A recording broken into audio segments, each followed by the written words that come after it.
Ration card హామీని అన్నారు, వాళ్ళు చేస్తారు హామీను. ఈయన పోయేప్పుడు కేసీఆర్ పోయేప్పుడు మొత్తం సైడ్ బంద్ చేసి ఇంతవరకు ఓపెన్ కాలేదు. పింఛను యాన్గా పింఛను అసలు ఓపెన్ అయితే లేదు. మీరు ఏమన్నా కూడా 2024 నుంచి తిరుగుతున్నాం మేము యాన్గా మేము కానీ పింఛను ఓపెన్ చేస్తలేరు.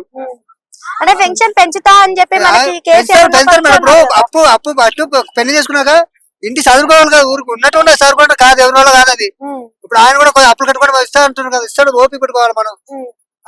పిల్లలు కంటే పెళ్లి కాదు, పెద్ద మంచి కావాలని ఆయన ఉచిత పథకం ఇప్పటికే మనకి కేసీఆర్ అన్ని దోచుకొని పోయిండు అని అంటున్నారు.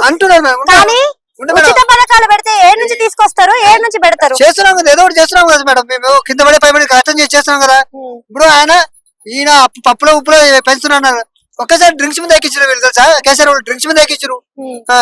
ఎక్కడ వాళ్ళ ఇంటికాడ తెచ్చిపెట్టలే, ఉన్నదంటే ప్రతి ఒక్క రేట్ ఎక్కించుండు.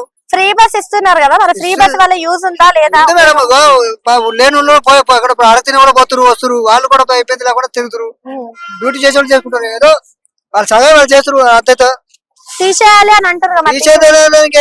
కుదురుతా మేడం, మంచిగానే ఉంది. ఫ్రీ బస్ పెట్టిన కాడ నుంచి పప్పు ఉప్పు నూనె బస్సులు తక్కువ చేసారు, బస్సులు.